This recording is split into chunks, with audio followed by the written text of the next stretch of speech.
Vous ne regarderez pas la caméra, sauf lorsqu'on l'exigera de vous. Vous oublierez. Vous oublierez. Que c'est vous, vous l'oublierez. Je crois qu'il est possible d'y arriver. Vous oublierez aussi que c'est la caméra. Mais surtout, vous oublierez que c'est vous. Vous. Oui, je crois qu'il est possible d'y arriver. Par exemple, à partir d'autres approches. De celle, entre autres, d'une image de la mort. De votre mort perdue. Dans une mort régnante et sans nom.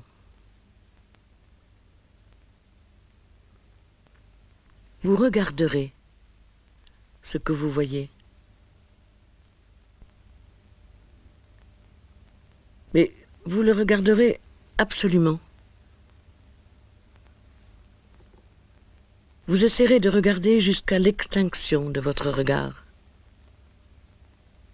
jusqu'à son propre aveuglement. Et à travers celui-ci, vous devrez essayer encore de regarder jusqu'à la fin.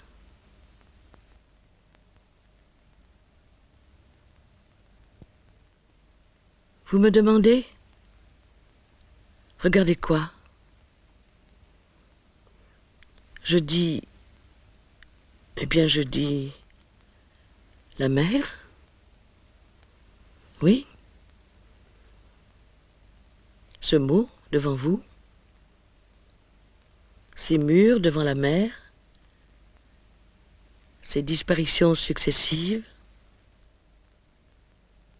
ce chien, ce littoral, cet oiseau sous le vent atlantique.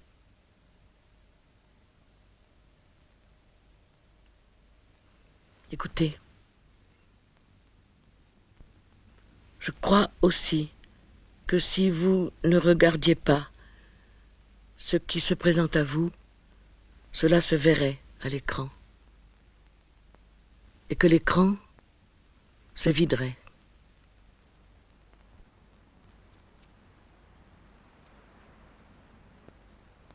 Ce que vous serez en train de voir là, ce que vous êtes en train de voir là, la mer, les vitres, le mur, la mer derrière les vitres dans les murs. Vous ne l'aurez jamais vu, jamais regardé.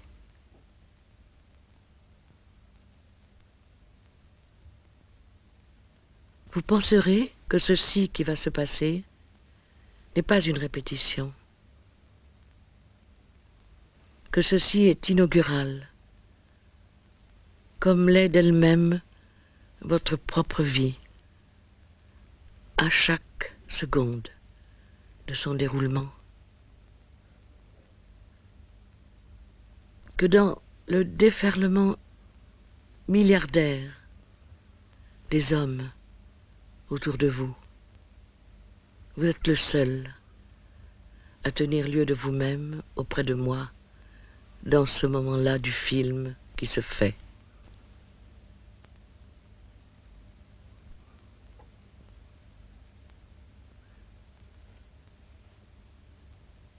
Vous penserez que c'est moi qui vous ai choisi. Moi. Vous. Vous, qui êtes à chaque instant le tout de vous-même auprès de moi. Cela, quoi que vous fassiez, si loin ou si près que vous soyez de mon espérance. Mais comme à ce mur, à cette mer qui ne s'est jamais produite encore,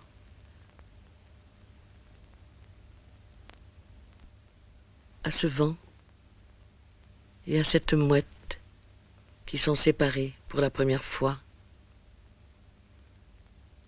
à ce chien perdu.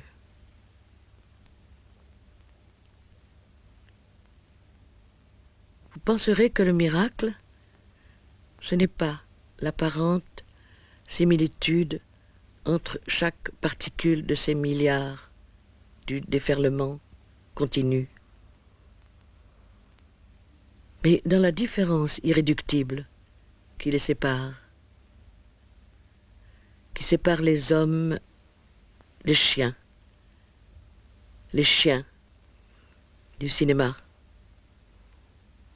le sable de la mer, Dieu de ce chien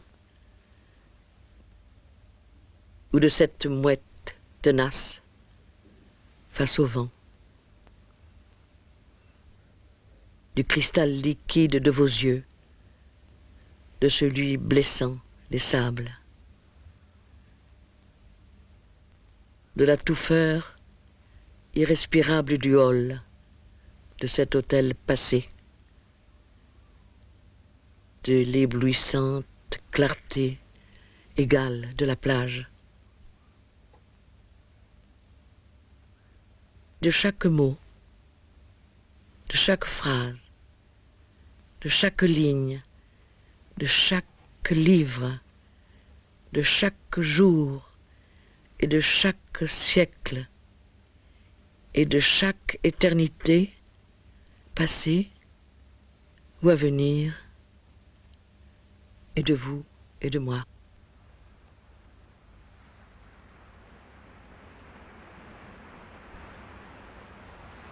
Durant votre passage, il vous faudra donc croire à votre inaliénable royauté.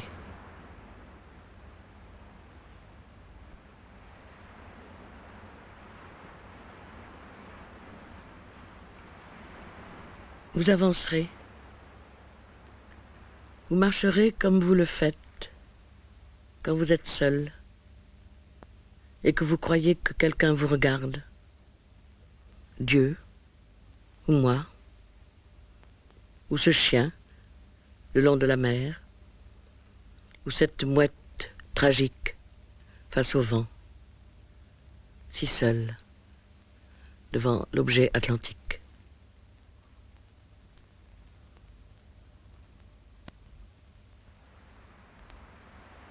Je voulais vous dire,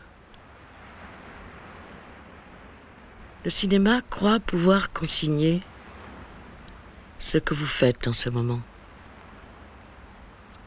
Mais vous, de là où vous serez, de là où vous êtes, où que ce soit, que vous ayez partie liée avec le sable, ou le vent, ou la mer, ou le mur, ou l'oiseau, ou le chien, vous vous rendrez compte que le cinéma ne peut pas.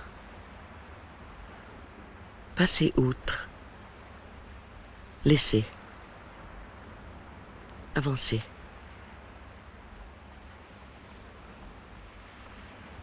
Vous verrez. Tout viendra à partir de votre déplacement le long de la mer, après les piliers du hall, du déplacement de votre corps dont vous aurez pensé jusqu'à cet instant-ci qu'il était naturel.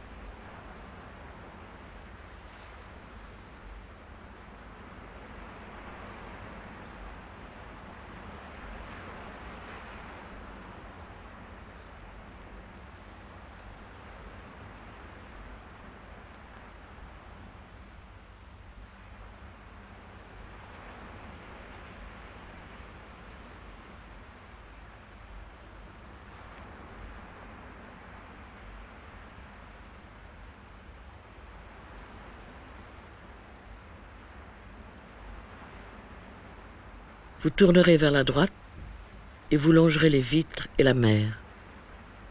La mer derrière les vitres dans les murs, la mouette et le vent et le chien.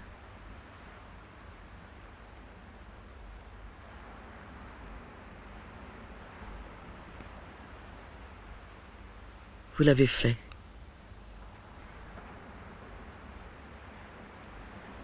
Vous êtes le long de la mer. Vous êtes le long de ces choses scellées entre elles par votre regard.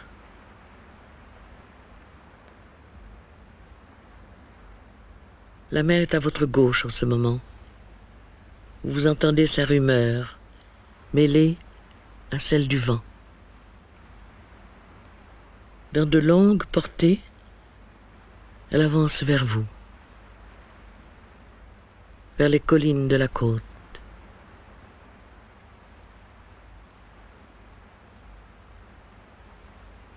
Vous et la mer, vous ne faites qu'un pour moi.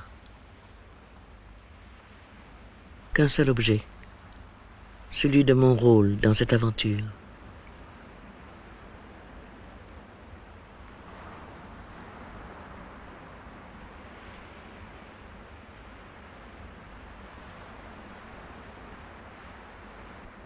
Je la regarde moi aussi. Vous devez la regarder comme moi. Comme moi je la regarde. De toutes mes forces, à votre place.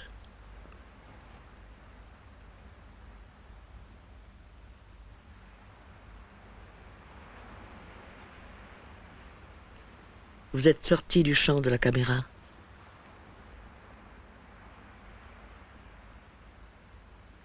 Vous êtes absent.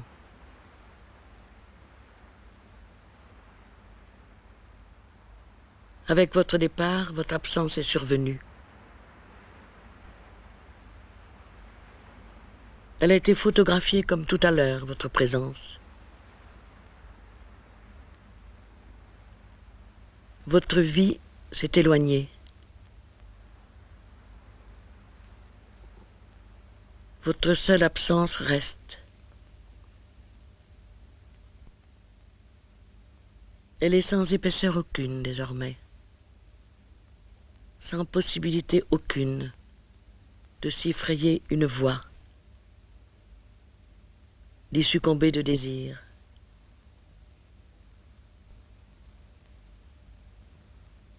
Vous n'êtes plus nulle part précisément. Vous n'êtes plus préféré.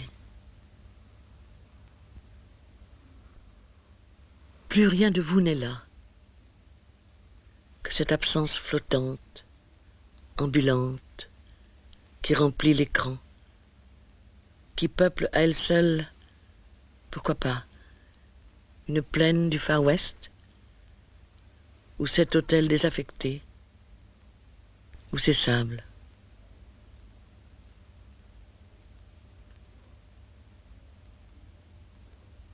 Rien n'arrive plus que cette absence noyée dans le regret, et qui sera à ce point sans descendance qu'on pourra en pleurer.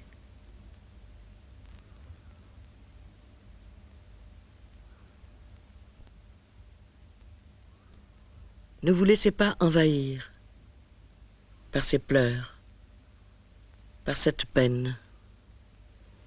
Non. Continuez à oublier, à ignorer, et le devenir de tout ceci, et celui de vous-même.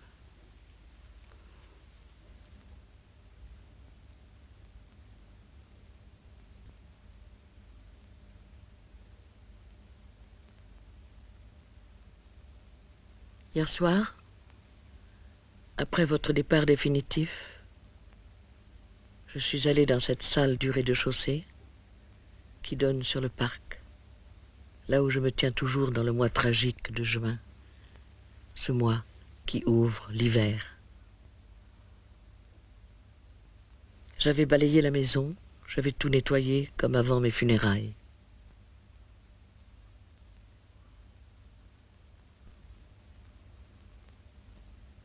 Tout était net de vie, exempt, vidé de signes.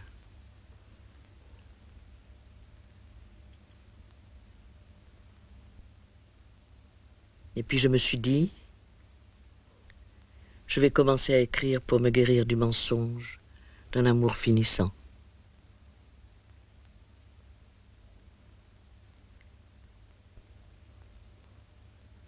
J'avais lavé mes affaires, 4 choses, tout était propre, mon corps, mes cheveux, mes vêtements, et ce qui enfermait le tout aussi, le corps et les vêtements, ces chambres, cette maison, ce parc.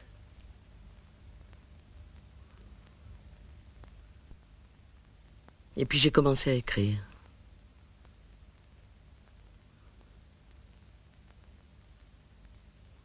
Tout étant prêt pour ma mort, j'ai commencé à écrire ce dont justement je sais qu'il vous serait impossible de pressentir la raison, d'apercevoir le devenir.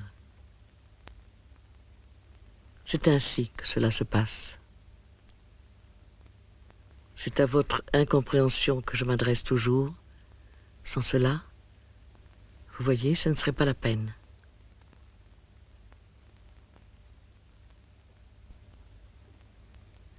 Mais peu m'importait tout à coup cette impossibilité de votre part.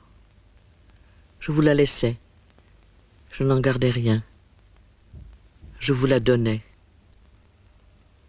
Mon souhait étant que vous l'emportiez, que vous l'emportiez avec vous, que vous l'incorporiez à votre sommeil, aux rêves décomposés de ceux dont on vous a appris qu'il était le bonheur. Par là, j'entends la putréfaction de l'entente, du bonheur des amants. Et puis le jour est revenu, comme d'habitude, en larmes et prêt pour la comédie. Et encore une fois, la comédie s'est proposée.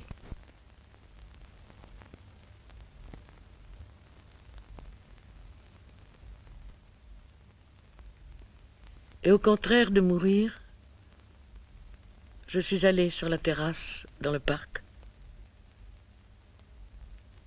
et sans émotion, j'ai dit à voix haute la date du jour,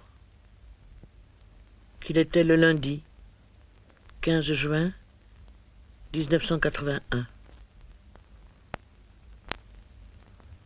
que vous étiez parti dans la chaleur terrible, pour toujours, et que je croyais, oui, cette fois, que c'était pour toujours.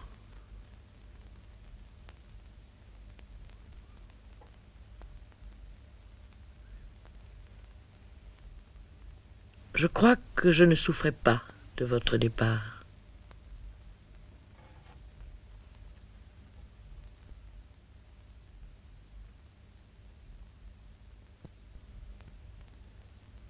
Tout était là, comme d'habitude. Les arbres, les roses, l'ombre tournante de la maison sur la terrasse, l'heure et la date. Et vous, cependant, vous étiez absent.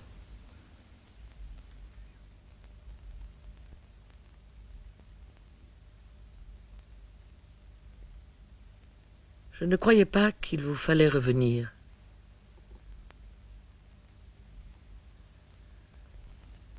Des tourterelles sur des toits, autour du parc, criaient pour être rejointes.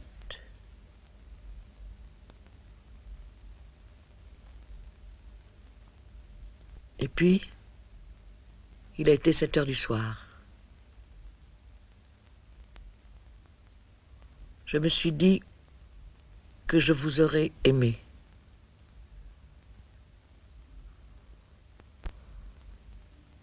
Je croyais qu'il ne me restait déjà de vous qu'un souvenir hésitant. Mais non. Je me trompais. Il restait ces plages autour des yeux, là où embrasser, comme là s'étendre sur du sable tiède. Et ce regard aussi, centré sur la mort.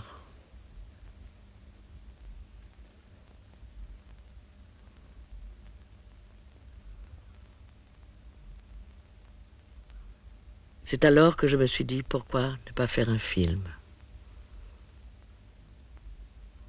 Écrire serait trop dorénavant. Pourquoi pas un film?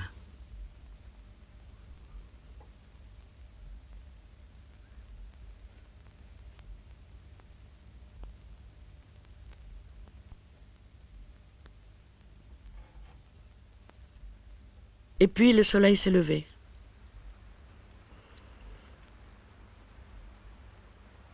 Un oiseau a traversé la terrasse, le long du mur de la maison.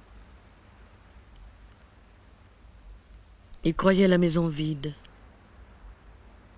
Et il est allé si près d'elle qu'il a heurté une rose, une de celles que j'appelle de Versailles. Ça a été brutalement un mouvement, le seul du parc sous le niveau de la lumière, du ciel.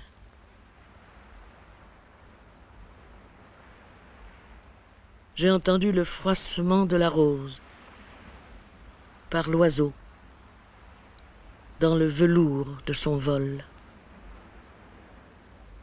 Et j'ai regardé la rose. Elle a d'abord bougé, comme animée de vie, et puis, petit à petit, elle est redevenue rose ordinaire. Vous êtes resté dans l'état d'être parti, et j'ai fait ce film de votre absence.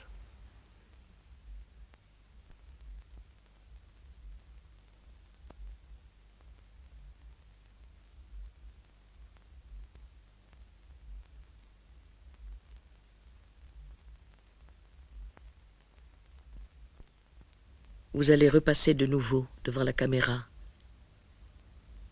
Cette fois, vous allez la regarder. Regardez la caméra.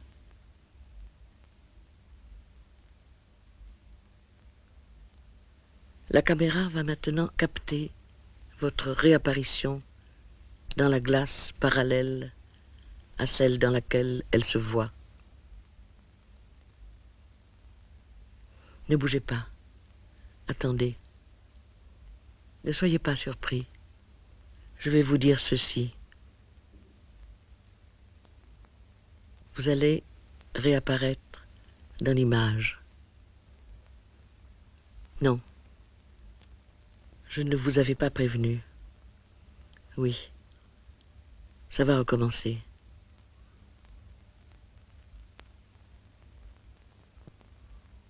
Déjà, vous avez derrière vous un passé, un plan.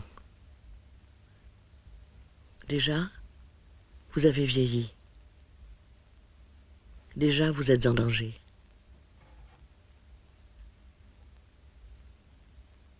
Le plus grand danger que vous encourez maintenant, c'est celui de vous ressembler. De ressembler à celui du premier plan, tourné il y a 1 heure. Oubliez encore.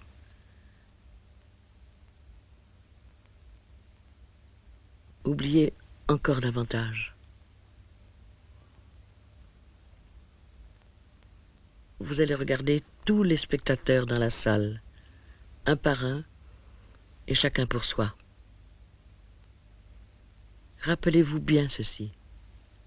La salle, elle est à elle seule le monde entier. De même que vous l'êtes, vous à vous seul. N'oubliez jamais, n'ayez pas peur. Personne d'autre au monde que vous ne pourra faire ce que vous allez faire maintenant. Passer ici pour la 2e fois aujourd'hui par moi seul ordonné devant Dieu.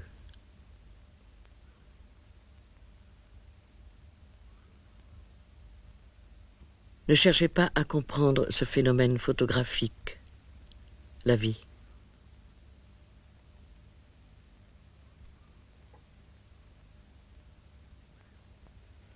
Cette fois-ci, vous allez mourir à votre propre vue. Vous regarderez l'appareil comme vous avez regardé la mer,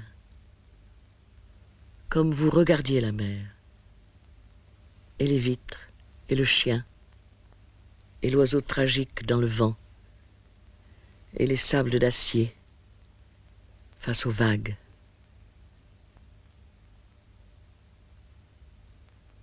Au bout du voyage, c'est la caméra qui aura décidé de ce que vous aurez regardé. Regardez. La caméra ne mentira pas, mais regardez-la comme un objet de prédilection, désigné par vous, attendu par vous depuis toujours, comme si vous aviez décidé de lui tenir tête, d'engager avec elle une lutte entre la vie et la mort. Faites comme si vous aviez compris, à ce moment-là, lorsque vous la teniez dans votre regard, que c'était elle, la caméra, qui, la première, avait voulu vous tuer.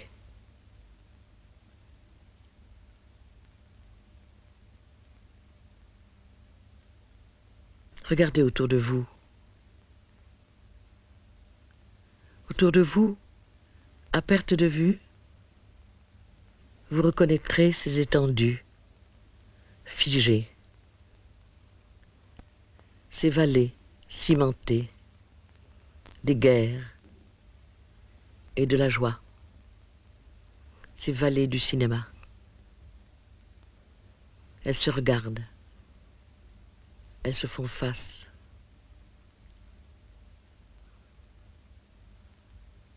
Détournez-vous, passez, oubliez. Éloignez-vous de ce détail, le cinéma.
Le film restera ainsi, terminé.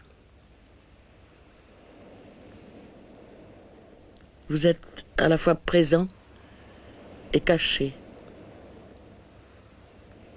Présent seulement à travers le film, au-delà de ce film, et caché à tout savoir de vous, à tout savoir que l'on pourrait avoir de vous.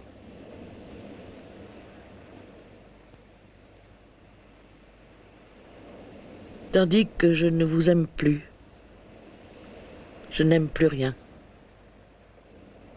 Rien. Que vous, encore.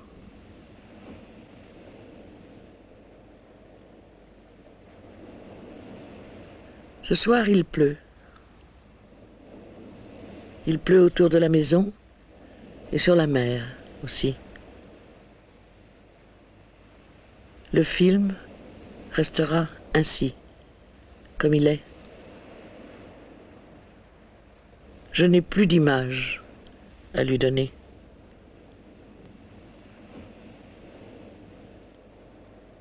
Je ne sais plus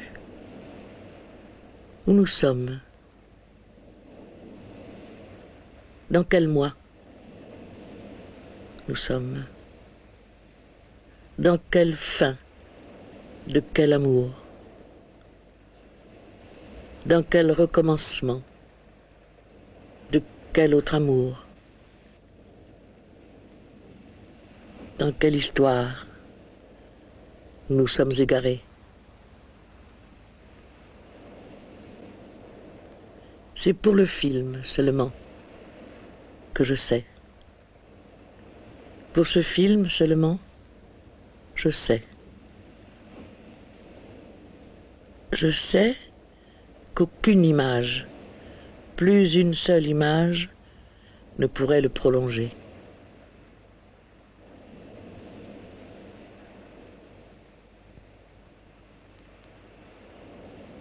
Le jour ne s'est pas levé de la journée.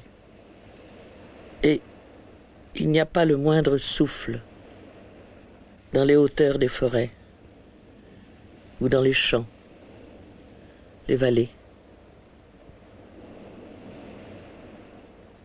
On ne sait pas si c'est encore l'été ou la fin de l'été ou une saison menteuse, indécise, affreuse, sans nom.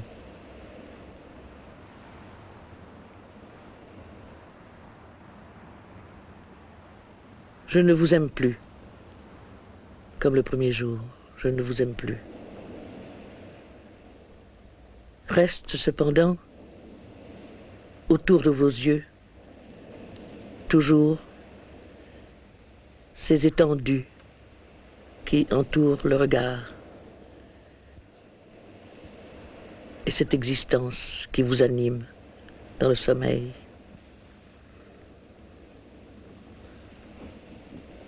Reste aussi cette exaltation qui me vient à ne pas savoir quoi faire de ça, de cette connaissance que j'ai de vos yeux, des immensités que vos yeux explorent,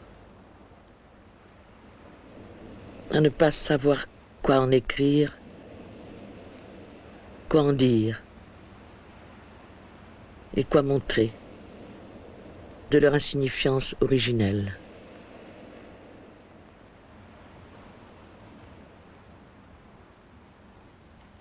De cela, je sais seulement ceci, que je n'ai plus rien à faire qu'à subir cette exaltation à propos de quelqu'un qui était là.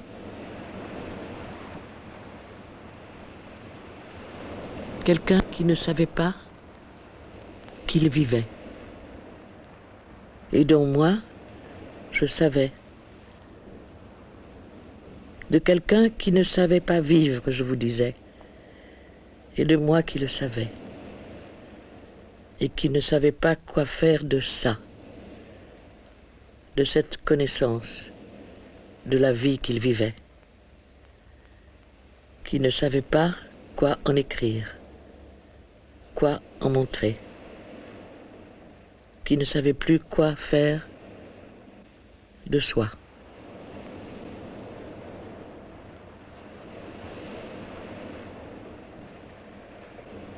On dit que le plein été s'annonce. C'est possible. Je ne sais pas. Que les roses sont là déjà, dans le fond du parc. Que parfois elles ne sont vues par personne durant le temps de leur vie et qu'elles se tiennent ainsi, dans leur parfum, écartelées, pendant quelques jours, et puis qu'elle s'effondre. Jamais vue par cette femme seule qui oublie, jamais vue par moi. Elle meurt.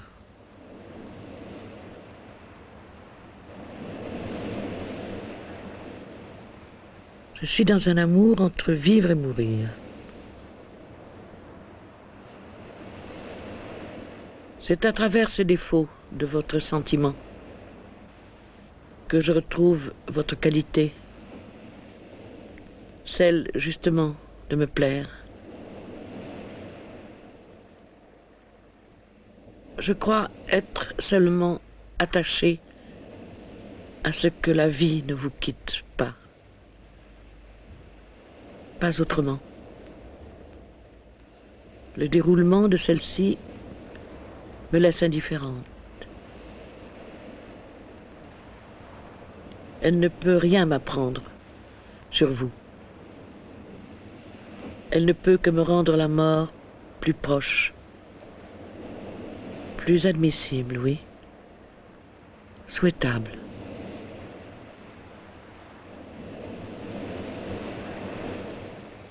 C'est ainsi